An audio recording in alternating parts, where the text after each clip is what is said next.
Hello all, welcome to my session of Azure for developers. So this will be a series of session to get introduced with Azure. But to start with, we are introducing ourselves with cloud computing. So let's jump into cloud computing. So what is cloud computing? There is a saying that there is nothing called cloud computing. It is someone else's computer. That is absolutely true. So we are consuming some of the cloud providers' hardware resource. So the definition says on-demand computing resource delivered over internet on paper uses. Paper use. Let's break it into chunks. First is on-demand computing resource. So the computing resource means your hardware or your software or the infrastructure to host your software. So whatever it is, that's a computing resource which is provided to us. And how is it given? It is delivered over the internet. So you need a internet access to get benefit for over the resource, to access the resource, and it is on paper use. On paper use is most of the cases it's true. So whatever you consume, the computing resource which we discussed, how much ever you use, you pay for it. Why cloud computing? Why do we need to use cloud cloud computing?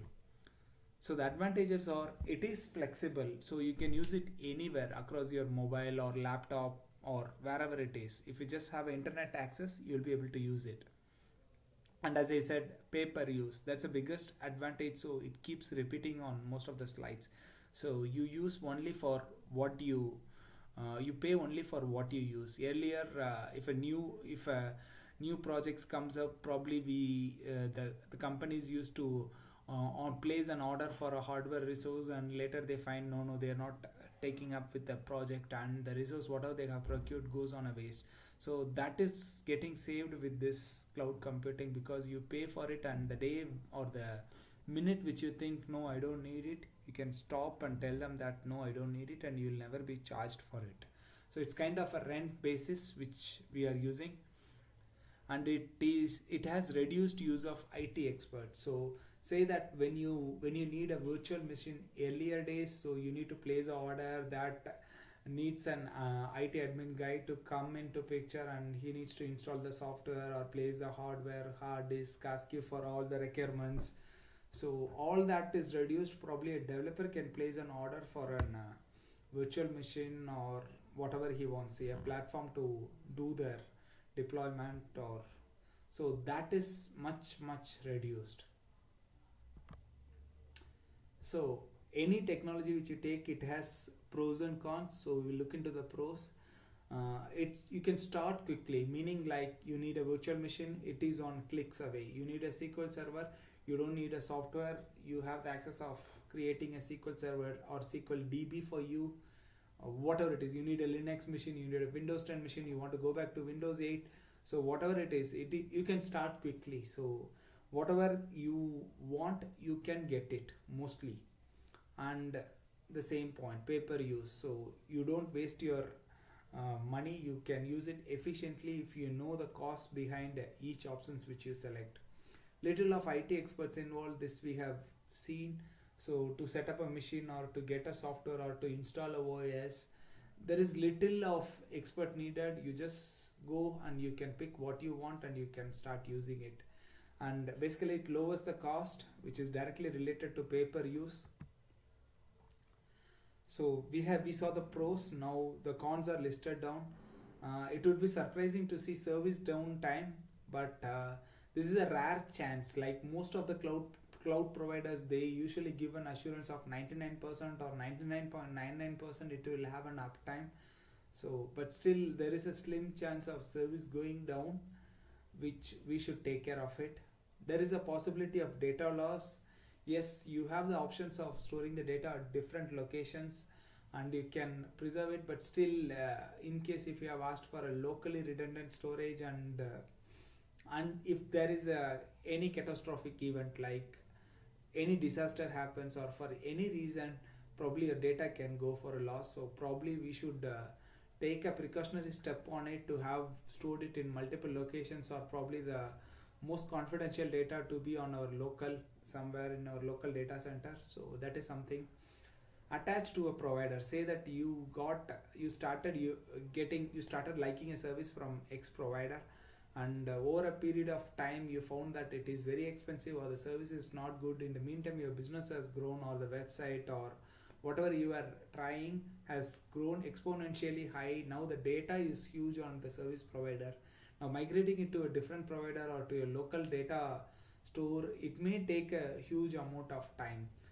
It is like accessing a data over internet, so all the data should be downloaded to your local and then you need to reuse it. Probably migrating to a different cloud provider also is not like switching between Android and iPhone or either of it. It is little difficult. And conflict with legal issues, probably you might be working with a government project or a medical device or whatever it is. In case if the data is very confidential and if there is a clause in your project saying that it should be stored in the local region, probably you should look for whether the data centers are available in your local region. If not, you may not be able to use cloud computing.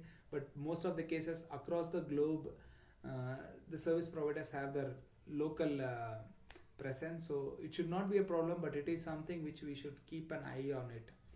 And another thing to keep an eye is unknown costs. I have scenarios of newbies who are coming into Azure where they subscribe for trial version, which is I believe 30 days, and once the trial version is over, they they need to enter the credit card info to avail the trial version, and once the trial version is over, they have accepted for continuing on paper use, and over a period of time they started trying out virtual machines or SQL DB, all that stuff, and finally they found that they are billed for a good amount of money. It's purely their it's to be blamed by the person who has used it, but it is something which we need to keep an eye on it. On nowadays with Azure, if you start logging into portal.azure.com, at the top right corner you can find a notification which gives you how much you have paid, all that. You can compute a cost and you can see and give a breakup of detail. It is like if you have made an investment, you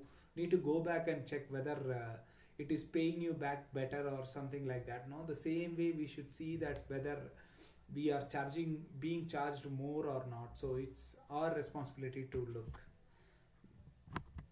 What are the forms of cloud computing? The first is software as a service. uh, as I said, the cloud computing is there for a long time. Like the best example for software as a service is Gmail. Sorry, there is a mistake. I mentioned a software service. It should be software as a service. So we were using Gmail. Gmail is one of the good candidate for software as a service. We are consuming Gmail over the internet through a browser. We didn't had a software. So the recent example is Microsoft Outlook, where you can access it over a browser, not only on your official computer or laptop. On any computer laptop you can access your mail by using Outlook. Second example is infrastructure as a service.